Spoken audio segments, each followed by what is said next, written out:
I want to thank everybody for being here this morning. For me, it's very exciting, and I think it's a great day for vocational and technical education. As we try and move our economy forward, we need to start rethinking how we educate our workforce. And firsthand, I know that there's other ways, and the technical fields are very important. So we have to get away from that narrative of the single path to success, because there is other sources as vocational and technical education, which you can make a great job. And I know with these package of bills, there's 8 bills we're putting forward today, that it has New Jersey being part of giving that American dream. And that American dream says to somebody like a little boy from a communist Cuba that can come to this state of New Jersey and with hard work and determination can become Speaker of the House. So the sky's the limit. So this is something that I think is very important. To me, I actually went to school. I became a plumber. Then with county colleges, I got certifications in fire technologies and building technologies. I was able to open up a business, and then became a code enforcement official, and I charted my own path. And we want to tell these students that they can chart their own path. If they want to be a lawyer, like the chairman of education, or a plumber, or even the Speaker of the General Assembly, they can choose what they can be, and it'll be available to them. I'm going to give you a little bit of excerpt of what some of these bills do. Require New Jersey report cards to include indicators of student career readiness. Another one's require preparation programs for teachers and school counselors to include coursework to support improved student career readiness. Authorizes the Economic Development Authority to issue an additional $50 million in bonds to provide grants for county vocational district facilities projects. Establishes 4-year county vocational school district facilities partnership grant programs. Required all school district and public college to enter into dual enrollment agreements to provide college-level instruction to high school students throughout the course offers of college or high school campus. Provides that if a career and technical education program of a county vocational school district is taught in an industry setting, the off-site location will be exempt for certain state regulations. And I think that's kind of an important one, because today, it's not feasible to have some of this technology in the school. So I think partnering up and being able to waive some of these rules, I think it's very important. Provides additional state aid to vocational school districts which enrollments which increase by more than 10%, and provides state aid to adult education programs, which I think that is very important. The adult education is something that my former running mate was very proud of, and I think it's so important. I think that's a tool that my mom used to be able to learn somewhat limited English when we got here. So I think that adult education is something we should be doing, and I think we need to let our students know that there's a path other than college, that there's some good paying jobs that you can make a great living, and you should be able to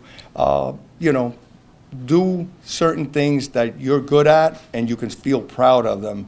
Our economy depends on these jobs, and I think it's so important that our workforce, we train them so these employers, when they come seeking these employees, they're trained in the right field and in the right profession. With that, I'm going to turn it over to my colleague, the great chairman of education, Pat Diegnan. Pat, if you can say a few words. I just could not compliment the speaker enough. This is really, really valuable stuff.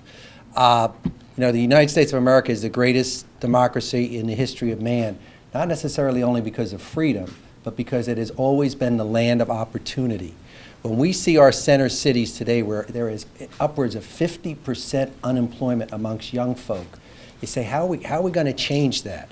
And college is not for everybody. You know, one thing that I would love to do, I don't know if we can do it by legislation or just encourage the vocational schools to do it. I think we should change the name of our vocational schools to career academies, because that's really what they have become. They have become opportunities for kids to find careers on which they will succeed, prosper, and make a solid and successful family for themselves, and most importantly for our country and all of us. So this is really, really good stuff. I just could not compliment the speaker enough.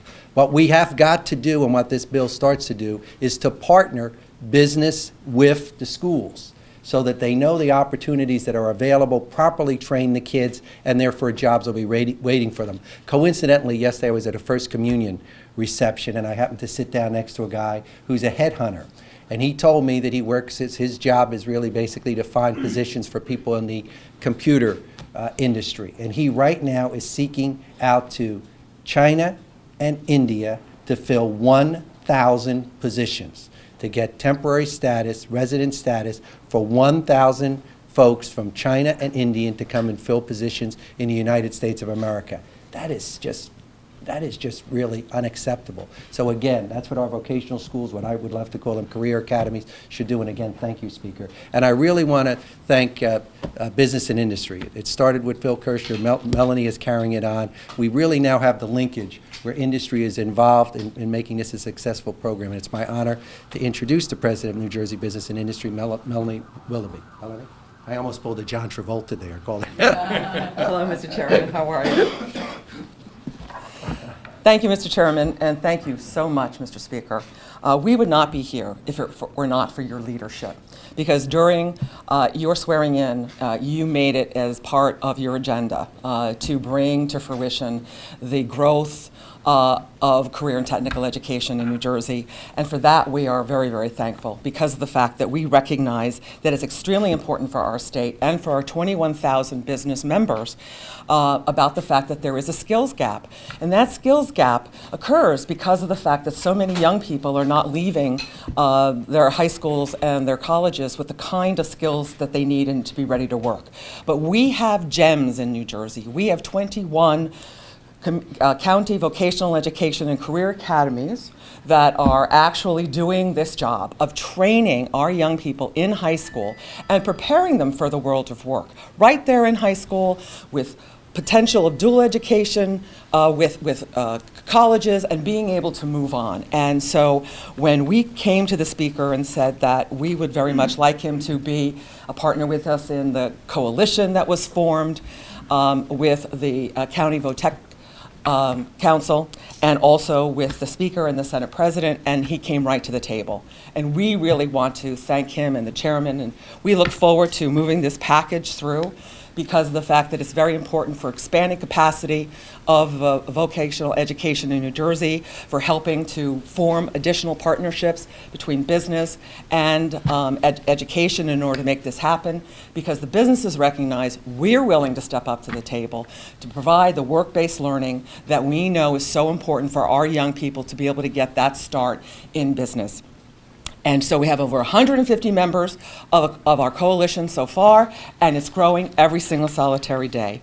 And so we want to have our young people have that opportunity to translate the work that they have in their Tech high schools into great careers. And that is possible every day. And with this legislation, it's going to be even more possible. So thank you again, Mr. Speaker and Mr. Chairman, for making this possible. And now I'd like to introduce one of our partners, Judy Savage, who's the Executive Director of the New Jersey Council of County Vocational and Technical Schools. And she is just doing a great job in working with all of the superintendents of the vocational and technical schools to make this possible. Thank you very much, Melanie, and thank you, Speaker Prieto, Chairman Diegnan, for your leadership in recognizing career and technical education as both an economic and an educational priority for New Jersey. The bill package that you're introducing today will strengthen the workforce pipeline that employers require while expanding opportunities for young people to succeed in a highly competitive economy.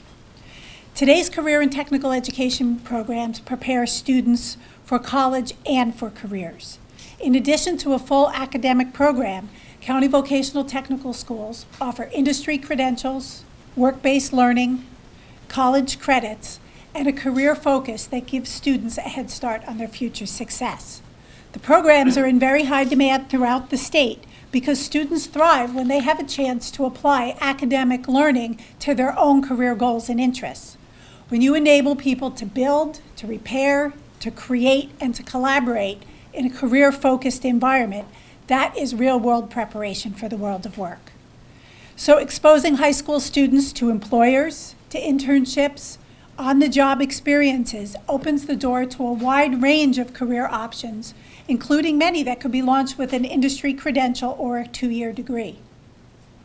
And thanks to the strong partnerships that our schools have with 2- and 4-year colleges and universities throughout the state, many of our students have the chance to earn college credits for their advanced technical learning. It puts them on the pathway to advanced degrees in technical fields like STEM and healthcare, while reducing college costs at the same time. So many of the bills the Speaker and the Chairman are announcing today will help to expand the current capacity of New Jersey's county vocational technical schools.